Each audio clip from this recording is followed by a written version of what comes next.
everyone. Good afternoon, ma'am. I'm Athena Martin, and I will discuss chapter 16, which is project planning and control. So, before I will start, we all know what the project is, right? We can define it by ourselves. Kasi, di ba, lahat naman tayo gumawa na ng projects, whatever that may be. So, in this part, of course, when you are doing a project, there is planning on how you are going to do it and what steps you are going to undertake to push that project. So first, let us define a project. What is a project? So it is a set of activities with a defined start point and a defined end state, which pursues a defined goal and uses a defined set of resources. Like for example, in construction. So, if you are going to build, kunyari yung gym, yung bagong gym, di ba? Meron yan siyang, they underwent planning. So first, they designed the building, then they made the blueprint and budgeting, etc. and so on. So, the defined starting point. So, ang defined starting point ng gym is yung making ng blueprint. Then, defined end state. So, syempre, mapatayo na yung gym. Tapos, defined goal, yun siya, defined end state, defined goal. Then, uses defined set of resources. Like what we see there, diba? There are construction materials. So, yun siya. So, next. So, of course, when making a project, there is what we call the typology of projects. So the typology helps to give a rational presentation of the vast range of undertakings where project management principles can be applied. It also gives a clue to the nature of the projects and the difficulties of managing them. So, as you can see from the graph, so there is uncertainty here and then complexity. So uncertainty is particularly affects project planning, and complexity particularly affects project control. So when you're uncertain about something, are you confident that you are going to achieve it? If you are uncertain about something, are you confident that you are going to achieve it? Yes. Uncertain? Then you're uncertain? Pwede. Kasi somehow along the way, you will be able to achieve that goal. So higher uncertainty means higher difficulty. Like for example, hindi ka mahilig mag-drawing, pero kailangan mo mag-drawing, diba, sa drafting. So, like for example, sa drafting, hindi ka marunong mag-drawing or something, pero kailangan mo mag-produce na output. So you're uncertain if you are going to produce a good output. So yun siya, pag mataas yung uncertainty mo towards that something, so syempre mahihirapan ka to achieve that goal. The next is complexity. So particularly affects project control. Ang complexity naman is how you will be able to take control of the different aspects in that project. Like, for example, yung pagpapatayo ng gym, di ba, complex siya because you will have to manage the staff, the resources, yung contacts, and yung building, kung kamusta na ba siya, etc. So, yun siya. So, we have these laws of project management. According to the book, it is actually, let's just say, some sort of sarcasm with some truth in it. So, discuss ko lang sa inyo. So first, number one, no major project is ever installed on time, within budget, or with the same staff that started it. Sounds familiar ba? Guys? No major project is ever installed on time, within budget, or with the same staff that started it. Why? Kasi it's very, for example, nag-set ka ng plan, you set something na day 1, ganito dapat mangyari, dito, ganito dapat mangyari. But then, on the spot, on that day, hindi mo siya ma-achieve talaga 100%, diba? Next, projects progress quickly until they become 90% complete. Then they remain at 90% complete forever. Dapat ganito daw nagkakalaki. Like, for example, yung building dun sa tabi ng map. Diba, supposedly, yung IT, diba? Dapat, diba, ginagamit na yan siya, pero bakit until now, wala pa rin? So, it's like an example of that number 2. Next, number 3. One advantage of fuzzy project objectives is that they let you avoid the embarrassment of estimating the corresponding cost. Fuzzy project objectives, hindi siya klaro. Like, you did not really define it or something like that. Basta nag-set ka lang ng objective, basta may objectives ka lang, pero hindi siya as in a formal way. Tapos, so, at some point, parang hindi ka na rin hindi mo na rin ma-catch up kung magkano na ang nagastos and so on. Then, next, when things are going well, something will go wrong. Of course, not everything will always go according to plan. There will always be something that will go wrong. If the project content is allowed to change freely, the rate of change will exceed the rate of progress. Why? Because if you have already this specific process or specific steps and then you change along the way, syempre mag-slow down yung progress. So, sige kayo change, mag-slow down yung progress towards that goal. Then next, no system is ever completely debugged. Meaning, kahit gaano po ka-perfect ang pagplano mo sa isang system, there will always be something wrong with it and you will always have to find ways to solve it. Next, a carelessly planned project will take 3 times longer to complete than expected, while a carefully planned project will take only twice as long. So, bakit ganun? A carefully planned project will take only twice. Yun siya. Kasi diba, when you set your goals, and of course, you know where you will be going.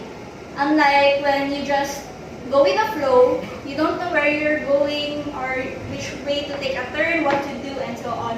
So, syempre, matagalan siya. Next, project teams detest progress reporting because it vividly manifests their lack of progress. Yes, kasi, syempre, maraming mga let's just say there are many people that want their jobs to be easier. So, sometimes other people take the shortcut. That's why they create a poor performance. So, yun yung siya yung basic laws. So, of course, in every project, syempre, merong leader. So, merong mangunguna. So, but before that, let us first define a successful project management. So, what is a successful project management? So first, it has clearly defined goals. If you don't have clearly defined goals, you won't know where you will be going. Crooked yung road, madilim yung daanan, kumbaga.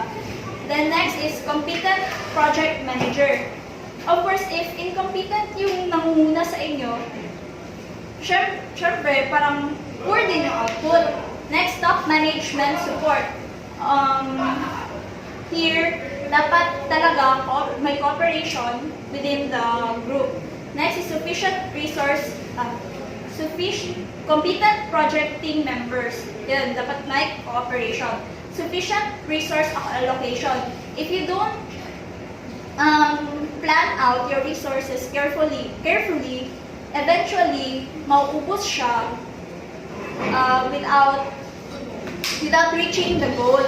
The next is adequate communication channels. Of course, in every team, there should in every corporation or in every team, there should be adequate communication. Why? Because if you don't communicate properly, how are you going to execute all your projects and your plans properly? And how will you distribute the assigned tasks to your members? Next is control mechanisms. Of course, we need to have proper control of the project and especially the staff. Next, feedback capabilities. Pag feedback, meaning constructive criticism, something like that. So, i-assess niya kung kamusta na ba yung project or kamusta ang performance, something like that. So, responsiveness to clients. Just like in buying and selling online. So, if you're not very responsive to your client, how will the transaction be successful? Next is troubleshooting mechanism. So, when something goes wrong, if you don't have skills like that, syempre, it will really go wrong na talaga. So, yun. Then, project staff continuity. So, in project staff continuity, no project can be is successful. Like, for example, yung sa gym ulit. So, kung hindi, for example, ang contract na isang 5 dyan na construction worker is just 2 months. Tapos, yung gym is pila ka months pa siya matapos. Kung hindi mapatuloy yung staff or hindi siya ma-renew ang manpower resources, so syempre mag-slow down ang process. So that's all for the Then next is characteristics of an effective manager. So an effective Yes, Yes, ma'am. ma'am. Naglo- Kulay blue. Yung- Kulay blue, siguro sa atin. Yung blue, di ba? Blue, di ba? Ayos mo. Dahil blue sa dark blue yung ating blue. Ano nagaganyan? Yung second floor, parang pag-mas takbo, Labas yun. Labas sa kanya.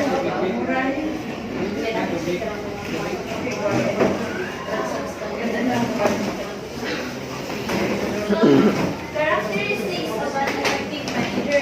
So every project, before I continue, I will just clarify that the project that we are talking about is the large-scale projects like the construction thingy. So every project has project managers, and in order to have a successful project, of course, we need to have an effective manager. So what are the characteristics of an effective manager?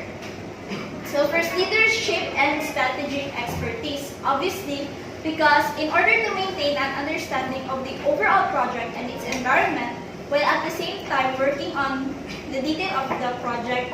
So, of course, every project, every undertaking has its own strategy. If the leader doesn't have any strategic expertise, syempre, how will that project reach its goal, diba?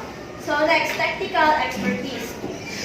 In the area of the project, in order to make sound technical decisions, interpersonal competence and people skills. Of course, kung masyado siyang introverted, how will we achieve that?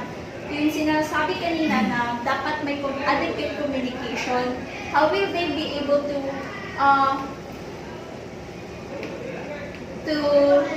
discuss what's wrong or how the project is going if the leader isn't much of a talker or wala siyang people skills? That's proven managerial ability. So, the stability in terms of a track record of getting things done. If that person cannot follow up his members on what's happening in the project, syempre, pabayaan niya lang na, okay, bala na kayo dyan. Syempre, yung mga members, parang adopt din nila yung bahala na, yes. Kasi there's the saying that whoever is the head of the body will also follow that head, something like that. So dapat ang manager, meron ko siyang good managerial ability. So next we have project planning and control process. So first step, you have to understand the project environment. So the internal and external factors which may influence the project is included there. So you have to know what the project is all about. The next is define the project. So setting the objectives, scope, and strategy of the project. So you are going to set the objectives, what are you going to do, well, how will you achieve the goal, something like that. The next is the project planning, step 3. So deciding how the project will be executed. Then technical execution, so performing the technical aspects of the project. And then the project control, which is ensuring that the project is carried out according to plan. But then, it's not always according to plan. So in project control, we should always have what we call flexibility. So next, there are many ways to plan projects. So, pawag sa Ate Jessica, start kayo ng project. And sa'yo, what's the first thing that you do to plan a project? Diba? So, we have many ways to plan our projects. So, very common is the network planning. So, it is the process of project planning and control. So, example niya is critical path method. It is clarifying the relationships between activities diagrammatically. Example is the Gantt chart. Familiar is the Gantt chart? Nag-thesis, diba? Naka-Gantt chart naman diba tayo? So, yun siya. Example siya ng sa network planning. It's very super duper common. And kahit hindi natin siya discuss din, alam kung ginagawa din natin yan when we are doing our projects. And sa mga I don't know if you're familiar with it, but yung bullet journaling, it's also one way of doing it. So next we are for project control. So for project control, it is the process of project control involves the 3 hows. So first is how to monitor. So sabi niya. So how is the project going? So how to monitor the project in order to check its progress. Diyan na ma-apply yung project managerial expertise. Then next is how to assess. So how to assess the performance of the project by comparing monitored observations to the project plan. How are you going to so you are going to compare suggestions to what's going on, yung ganon. Then next is how to intervene when something goes wrong. So how to intervene in the project in order to make changes. Syempre, even if you have a plan, it doesn't always go according to plan, and something will always go wrong. So you should know how to intervene to be able to make the necessary changes for it to be successful. So that's all for my report.